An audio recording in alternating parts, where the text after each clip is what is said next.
sewaktu orangnya masih ada, dibandingkan dengan seorangnya sudah tiada, itu kok abdulannya ya, keistimewaannya tinggi esensinya, karena esensinya sudah nggak pakai nafsu.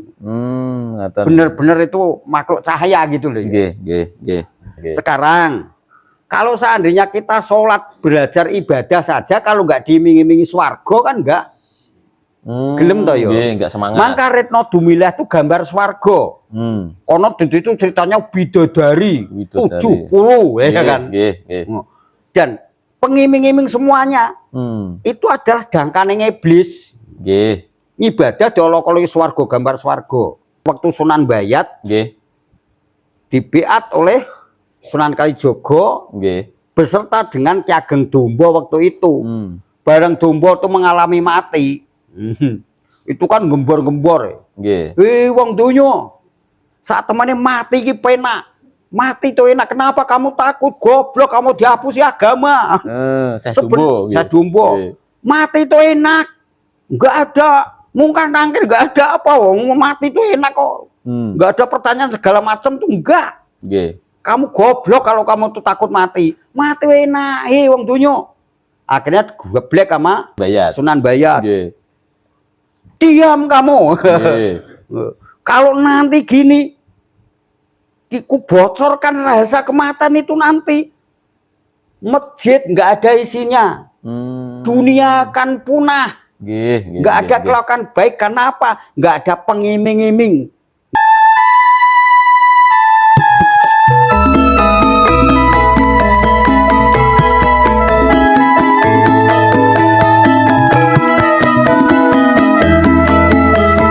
Assalamualaikum warahmatullahi wabarakatuh.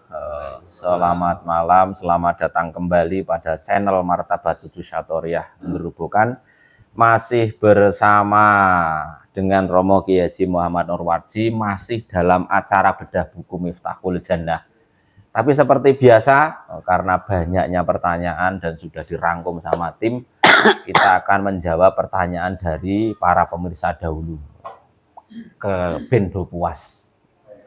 Untuk menyingkat waktu, kita langsung pada pertanyaan yang pertama. Ini dari akunnya Priyono.24a.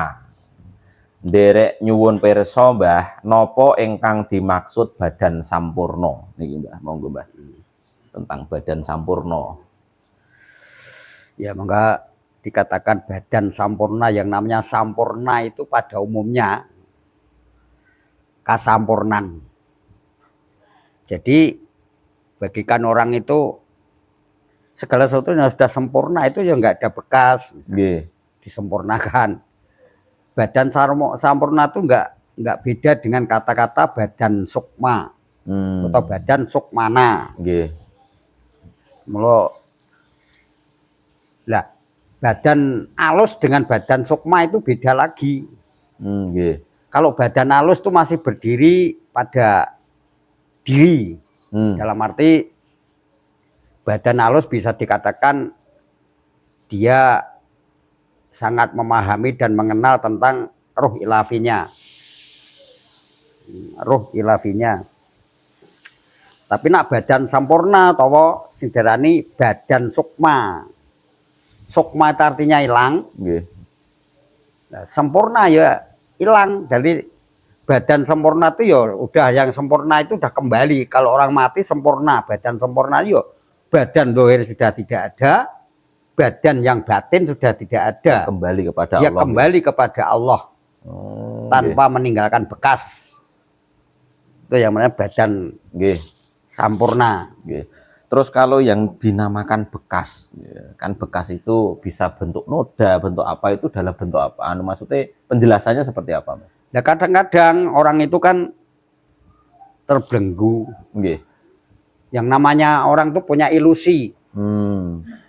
Ilusi itu menebal iso jadi esensi. Kadang itu hanya sekedar esensi. Kalau orang Arab itu mengatakan, atau bahasa kita mukmin atau orang Islam itu mengatakan karomah. Karena ridha Allah, karomahnya bisa berjumpa. Lah, karomah itu ya sesuai dengan yang dikaromai. Misalnya waktu dulu Gosukron ya. Nggih. Meninggalkan sesuatu dengan keilmuannya ya. Nggih. Dengan meninggalkan yang namanya isme-ismenya ya. Nggih, nggih, nggih. Itu nanti walaupun kita sudah menduduki badan sampurna atau badan sukmono atau sukmo, atau kita sudah sempurna innalillahi balik asal mula-mula niro, nah, itu esensi tetap masih ada. Esensi itu tergantung orang. Orang itu misalnya ya sekarang itu kebanyakan orang yang sejarah Sunan Kalijogo dia suka sangat cinta kepada karakter Sunan Kalijogo. Terus dia itu nanti bermimpi ya bertemu dengan esensinya. Kalau memang benar-benar dia cinta kepada Kalijogo, esensinya akan berjumpa. Oh, ngaten. Ya, tapi sebenarnya Sunan Kalijogo sendiri sudah tiada. Sudah badan sampurna. Sudah badan sempurna. Tinggal esensinya saja. Tinggal esensinya saja. Esensi itu bisa terbentuk, kata isme sendiri itu kayak seperti keilmuan yang dimiliki atau kemanfaatan dia untuk orang banyak, termasuk itu Mbah. Nah iya, kayak seperti Pak Soekarno. Soekarno punya Soekarno isme. Lenin punya Lenin isme. Karoma punya Maksimo misalnya. Sigmo itu kan dalam arti kan keilmuannya waktu itu saat itu sangat didewa-dewakan. Akhirnya membekas. Jadi kecintaan seseorang itu kadang-kadang penjelmaan dari ruh ilafinya sendiri saking cintanya.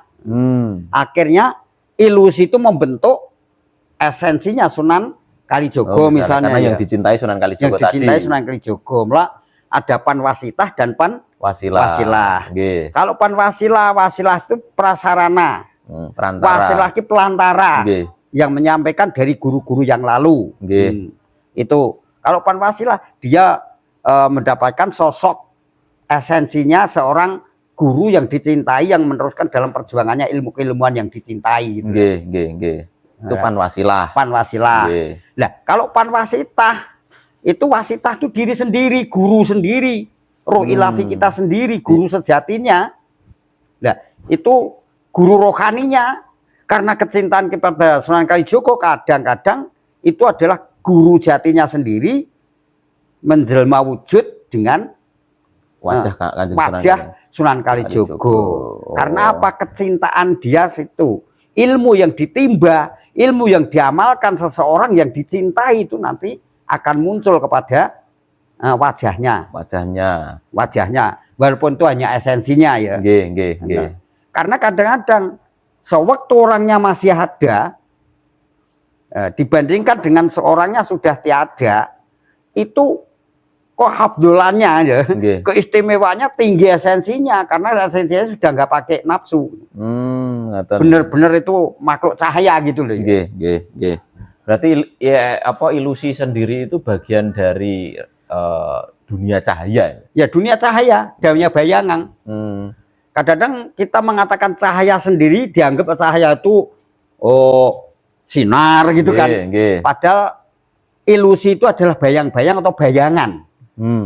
Bayangan membayangkan bayangan yang dicintai, dia membayangkan seseorang yang dicintai, akhirnya menebal jadi esensi yang jadi kenyataan yang bisa kita lihat sendiri.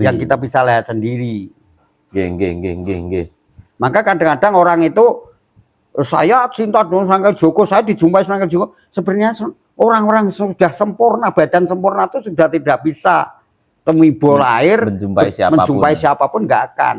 Tapi karena dia punya ismenya, karomahnya, esensinya, lah sehingga ilmu yang diamalkan secara benar-benar itu sehingga nanti memunculkan sifat karakter gurunya. Dari gurunya itu tadi. Ini masih ada pertanyaan lanjutan yang tadi, Mbah. Untuk apa? Untuk membedakan apa namanya Panwasilah dengan Panwasitah niku pripun, Mbah? Ya, yang membedakan itu kita sendiri. Yang bisa membedakan karena apa? Kita sampai di mana frekuensi kita, kedalaman kita melakukan ilmu itu sendiri. Karena apa? Panwasitah dan Panwasilah, kalau dia cintanya kepada sang wasilah itu benar-benar nanti ya berjumpa dengan wajah wasilah. Kadang-kadang sudah nyebrang saking cintanya tapi tidak bisa hubungan dengan gurunya.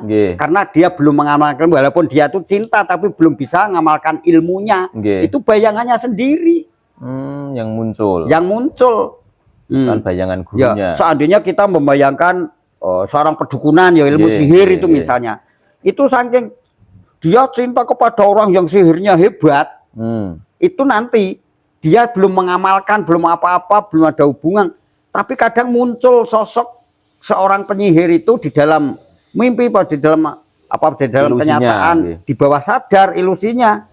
Itu adalah khorimnya sendiri. Oh, sebenarnya khorimnya sendiri. Khorimnya sendiri, jiwa yang menuntun di alam kegelapan dia sendiri. Jadi di alam kegelapan sendiri kadang-kadang wajah juga muncul.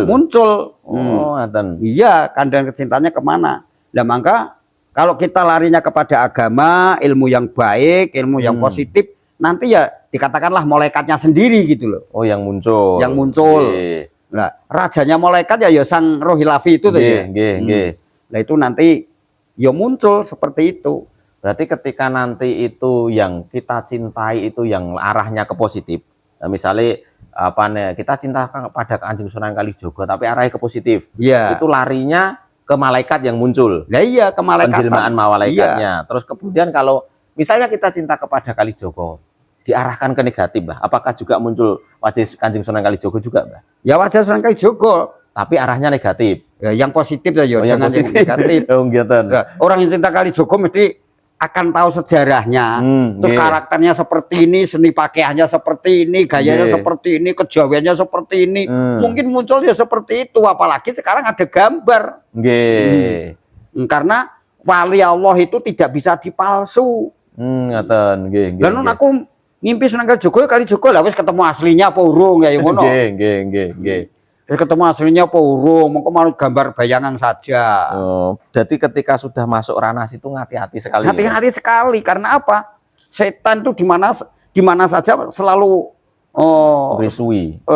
Selalu minta bagian, apalagi yang namanya setan di dalam diri atau setan di luar diri. Itu kan yang namanya nafsu itu selalu minta bagian.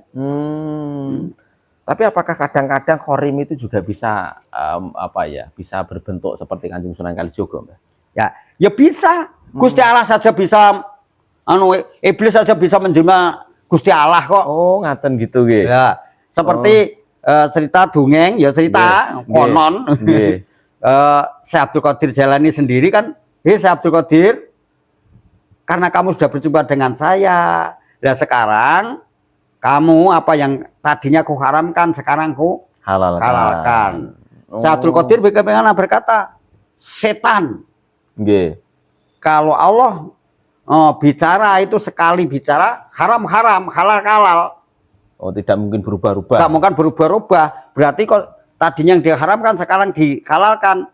Setan langsung dia berbau, ada api dah ya. Ada api bulat-bulat gitu.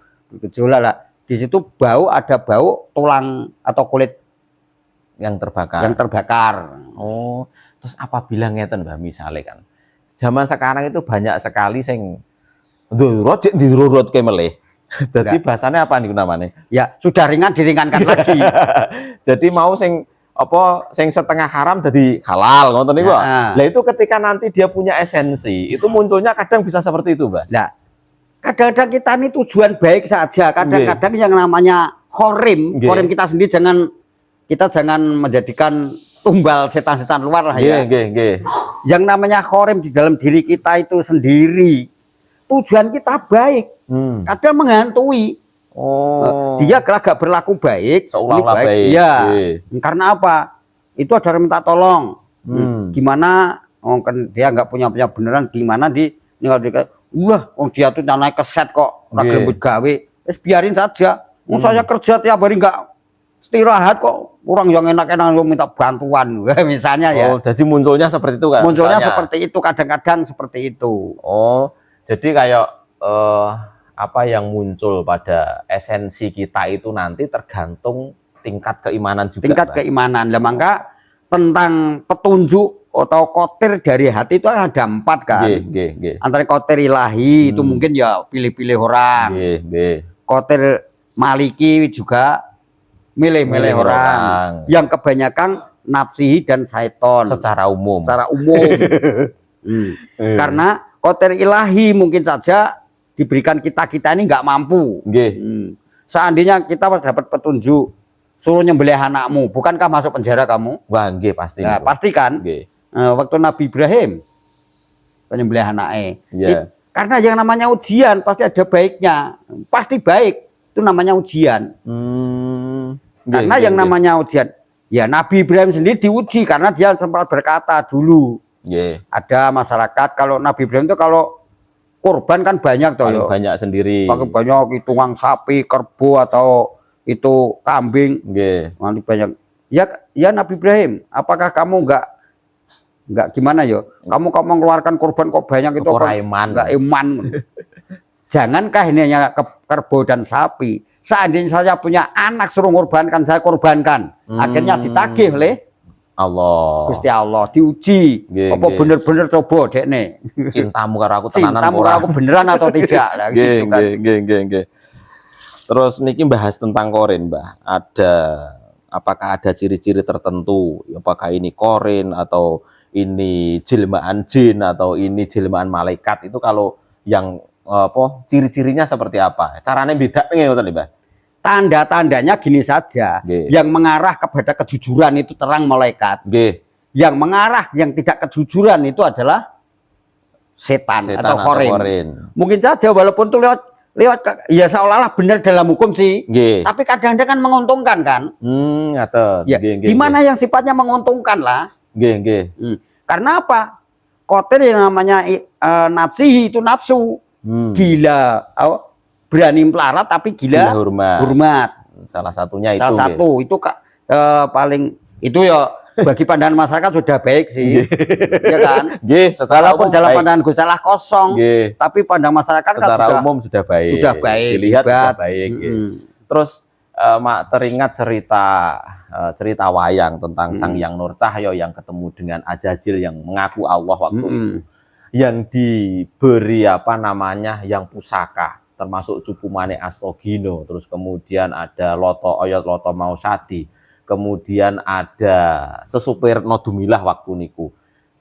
Kenapa kelas Sang Hyang Nur Cahyo masih kepelut dengan seperti itu, Mbak? Ya ada lain seperti kita cerita Ibrahim saja lah. Nabi Adam saja lah. Nah, Nabi Adam apakah kepilut?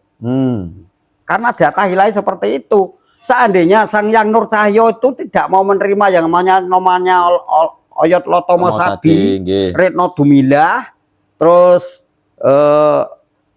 Cupu Mane Astagino, ya dunia nggak ada dong. Oh, ngaten. Iya. Jadi ceritanya di situ itu sebenarnya nek karepe Azazil pengen jerumuske. Iya. Ceritane. Tapi Sang Hyang Nur Cahyo sendiri tidak terjerumus napa pripun ngoten, Mbak? Nah, sebenarnya gini. Ya, dia bisa memilah. Bisa milah dan milih. Artinya apa? Ada benda pusaka waktu itu karena iblis yang menjelma pendeta itu sebenarnya kan musuhnya Nabi Adam. Ya dulu kan ya. Nah sekarang iblis waktu dulu dengan sekarang beda loh. Bedanya di mana, Mbak? Karena iblis yang dulu, ya Allah, kamu kok menciptakan Adam?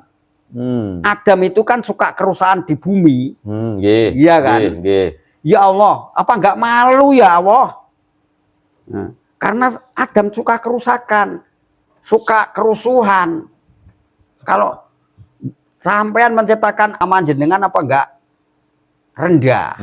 Menciptakan Adam. Cukup saya aja ya Allah yang subhana rabbiyal a'la datang panjenengan. Cukup saya aja yang subhana rabbiyal alim datang panjenengan. Cukup saya saja yang namanya subhanallah subhanallah. Kalau Adam ku ciptakan, Adam suka kerusakan ya Allah. Mungkin nentang jenengan. Itu waktu itu iblis itu taat. Karena dinas kamu harus turun dari surga, kamu turun dari Sidratul Muntaha, kamu turun dari itu di singgah sana tuh apa namanya? Ngarsi. Kamu turun menjadi lehmu jadi rajanya para malaikat. Karena ketaatanmu sehingga jadikan sombong. Sama sekali nggak ada hormat. Kamu suruh sujud kepada Adam, artinya apa? Itu hormat ya ada. Iblis, cukup saya saja yang kamu sembah, tapi kamu bukan nyembah Adam. Tapi saya menyuruh kamu suruh hormat. Lah malah saking taatnya sehingga jadi sombong, dengki, nggak mau hormat kepada yang lainnya. Maka dilorot. Sekarang jadi iblis. Yang menguasai di Sidratul Muntaha itu malaikat 4 itu, antara Jibril, Mikail, Israfil, itu raja semua, tinggal yang di depan mana. Ya, itu secara seperti lah. Maka dari itu yang namanya iblis dulu itu saking sayangnya nggak mau kerusakan, karena Adam itu suka kerusakan manusia. Tapi iblis yang sekarang malah iblis suka kerusakan, menangnya kayak sendiri. Bedanya. Nah, sekarang larinya kepada sekarang Cupu Maniastogino, Oyot Latomo Sati, dan Sesupe Retno Dumilah. Itu artinya apa? Sekarang kalau seandainya kita sholat, belajar ibadah saja, kalau nggak diiming-imingi swargo kan nggak gelem toh yo. Enggak semangat. Maka Retno Dumilah itu gambar swargo. Kono itu ceritanya bidadari 70 ya kan. Dan pengiming-iming semuanya itu adalah dangkane iblis. Ibadah diolok-oloki swargo, gambar swargo. Nah, terus dikasih yang namanya Oyot Latomo Sati. Oyot Latomo Sati berindil. Pohon yang nggak punya daun. Itu apa? Oyot Latomo Sati si Terto Komondanyu. Nah, ini yang pohon sehingga ada daunnya. Isi Terto Komondanu. Terto itu adalah air, danu Komondanu ketika kehidupan. Artinya air mani. Terto Komondanu itu masuknya itu air mani, iya kan? Ya, itu kan pohon, jenggelek-jenggelek dewe, turu-turu dewe. Itu Oyot Latomo Sati. Berarti akan bentuk dunia ini. Ya, maka nak wong nak di pusaka iki zaman Nur Cahyo, ya sampai sekarang nggak ada toh ya. Sekarang jangan Cupu Manik Hastogino. Cupu itu wadah, Manik pandangan. Hastoki 8, kegunaan 8 perkara 4 persoalan ini yang jadi tergila-gila di dunia ini. 8 pandangan. 8 pandangan. Berarti di dalam dunia sendiri itu coro babone pandangan itu ada 8. Babone 8 itu. Nah, waktu itu Sang Yang Nuroso kan tidak mau menerima. Karena waktu aja itu kalau saya menerima pusaka Oyot Latomo Sati, terus Retno Dumilah, Cupu Maniastogino, saya nanti tidak bisa pulang dan nggak bisa pulang kepada yang Maha Dat. Saya ini Dat nggak akan bisa pulang kepada yang Maha menyatu Dat. Jadi satu kepada yang Maha Dat. Nah, mulomoh nompo, akhirnya dia kena ujian itu. Lah maka dari itu akhirnya dia gelem nompo, harus bisa milah lan milih. Kalau kamu jadi pimpinan, kamu jadi raja, kamu jadi pimpinan agama bentuk apa saja, kalau nggak punya pusaka 3 ini nggak akan mampu. Nah iya bahkan kalau ini nggak diajarkan, nggak digolang, nggak diajarkan, agama akan sirna juga. Karena nggak ada keming-iming. Oh ngaten, berarti secara tidak langsung 3 pusaka ini wujud dunia. Wujud dunia, melestarikan dunia. Melestarikan dunia. Ya. Dan ini bukan tujuan, tapi bukan hanya tujuan, alat untuk mencapai karena tujuan. Kita di dunia, maka di situ kita untuk apa ya, pembentukan setidaknya kita ini membangun lah ya, membangun di dunia ini memang kehendak Allah seperti itu. Kalau kita meligi makrifat saja, ingin kembali kepada Sang Maha Dat saja, meligi kepada Gusti Allah saja, dunia ya punah. Maka dalam cerita waktu Sunan Bayat dibiat oleh Sunan Kalijogo beserta dengan Ki Ageng Dombo waktu itu. Bareng Dombo itu mengalami mati. Itu kan gembor-gembor.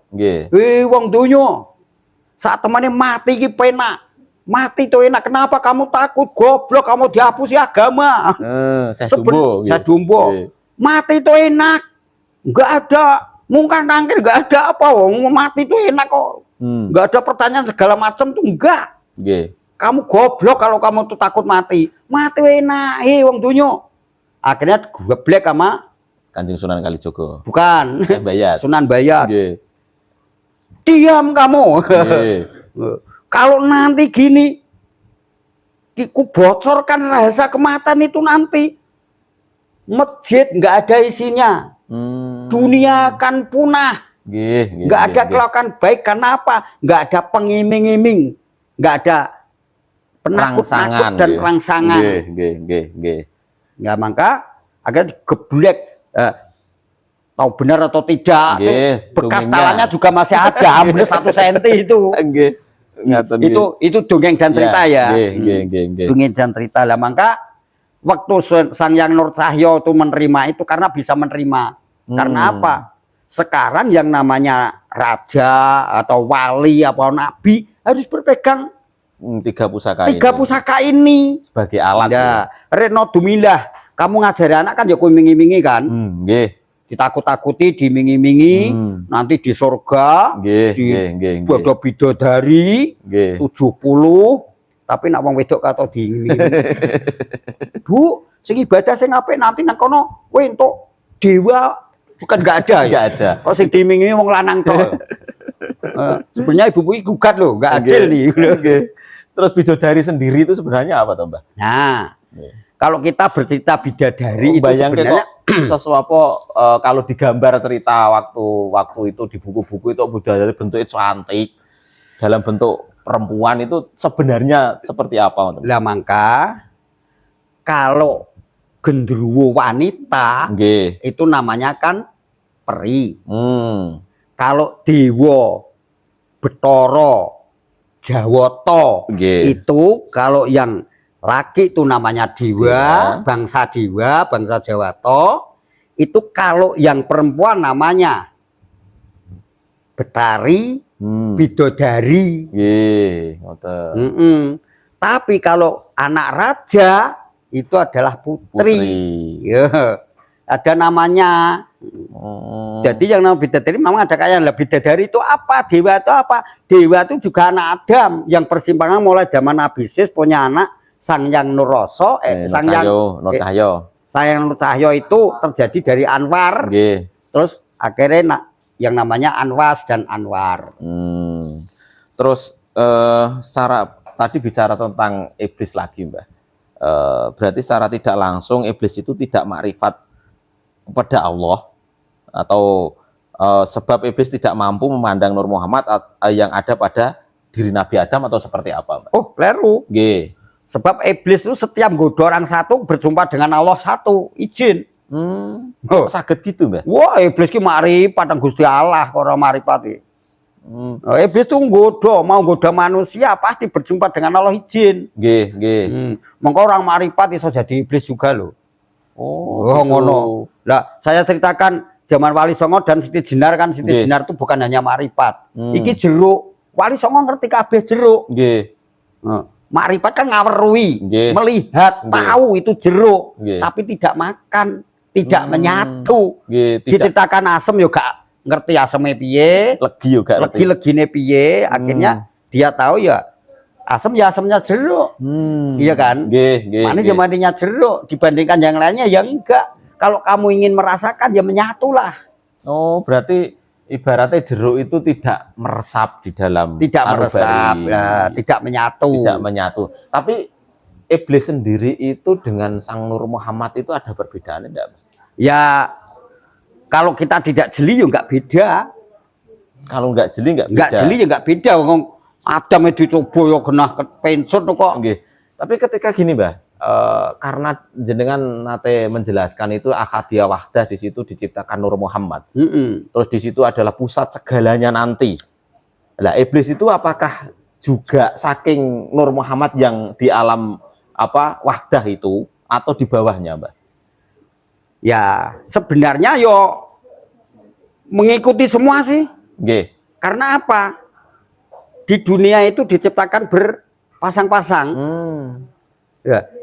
Orang yang kejadian Nur Muhammad itu juga diikuti dengan antarane negatif dan positif. Berarti ketika nek bosone anu jenengan kayak dari akadiyah itu turun ke alam wahdah, di situ ada Sang Nur Muhammad, itu juga diikuti sama yang negatif. Lah iya. Secara tidak langsung. Ya Nur Muhammad kan ada yang nggak Nur Muhammad. Oh, ngaten nggih. Berarti ketika gini, kita bertemu di Sidratul Muntaha, itu bisa masih menjadi iblis, Mbah? Ya bisa. Bisa. Oh, ngaten. Nah, karena iblis yang bagaimana nanti, tapi kalau ini dicerna dengan Islamnya, Islam hanya Islam apa?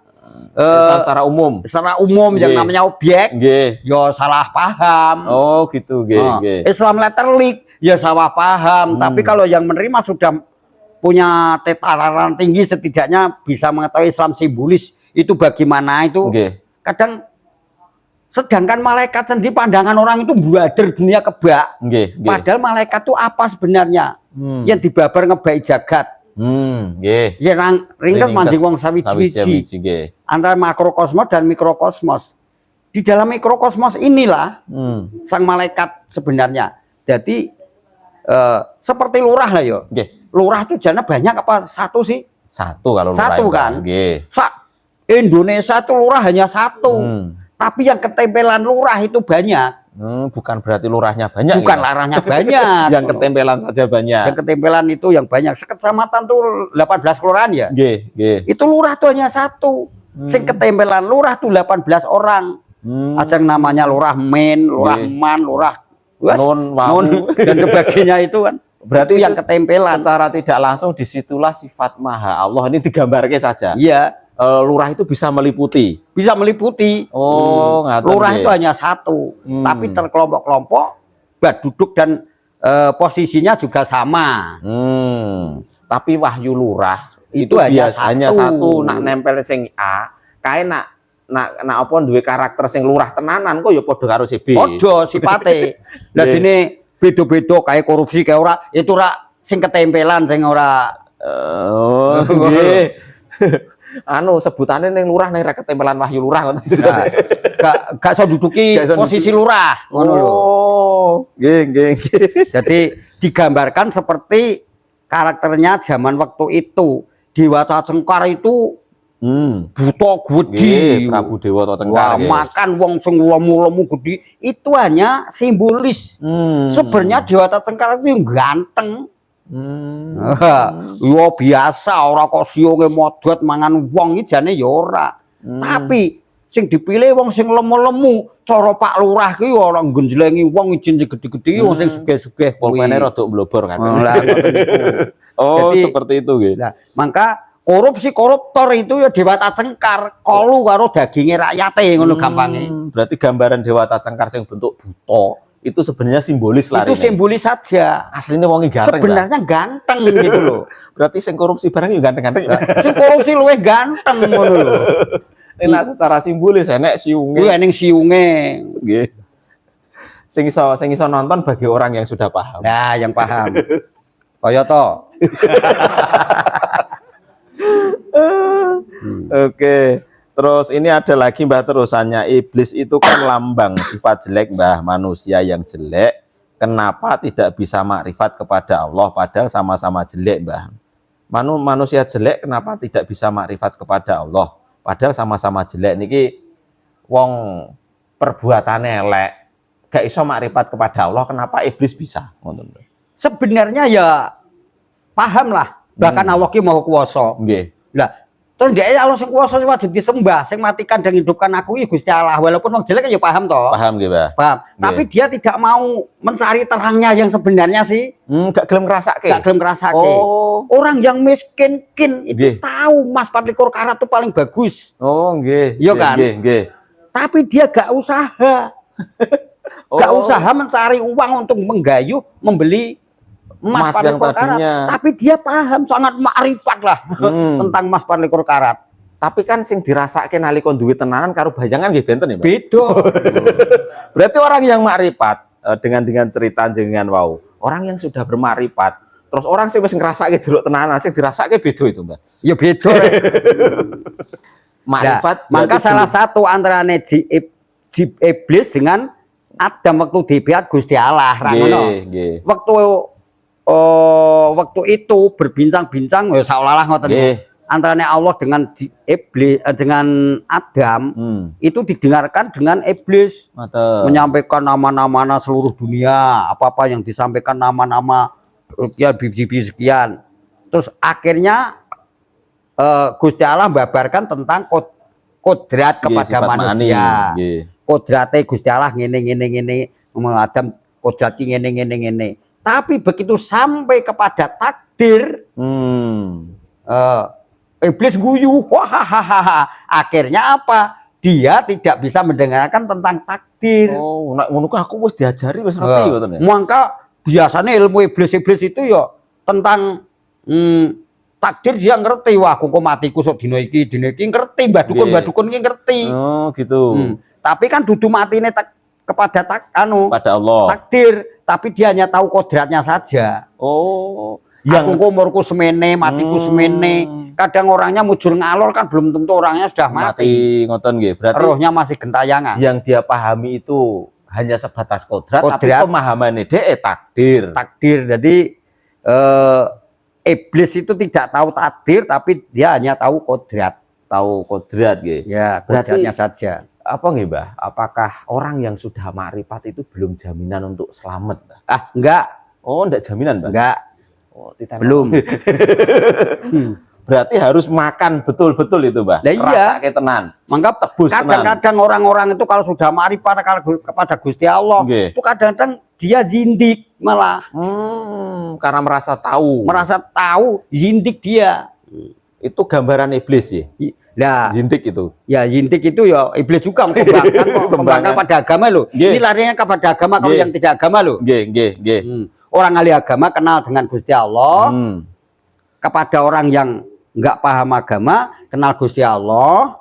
Tapi kadang-kadang wong yang kenal agama jalannya dari munafik, akhirnya dia mengenal nama Allah, akhirnya juga zindik. Zindik juga. Karena nggak merasakan tadi seperti yang jenengan ceritakan. Seperti itu. Siti Jenar iki nek jeruk nak dibaratke cerita tadi wali so ngerti nek kuwi jeruk tapi gak ngrasake rasane jeruk. Nah, ya itu. Nggih. Maka kalau kita bicara tentang iblis, kenapa iblis itu kok gini karena apa? Kita lahir berserta dengan iblis. Kalau nggak ada iblis, dunia ini nggak akan bisa jalan. Terus untuk Mbah, untuk makan makrifat itu, maka makrifat itu apakah hanya untuk orang-orang yang terpilih saja atau hanya orang yang mau berusaha keras? Ya, kalau saya mengatakan juga orang yang terpilih.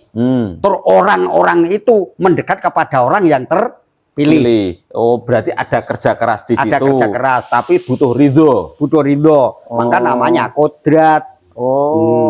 Dia kenal Gusti Allah lewat pada orang lain, lewat keterangan. Dia dilakukan, bisa menerima, itu namanya kodrat. Dikodratkan dia itu kenal Gusti Allah. Berarti bekerja keras saja itu belum jaminan. Terus jaminannya adalah kita juga bekerja keras, tapi juga nunggu ridho.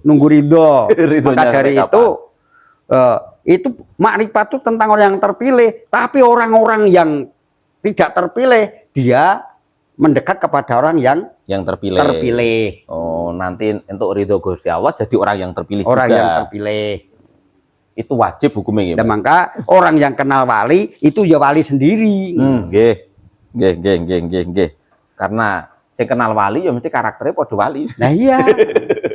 Nggih, Mbah.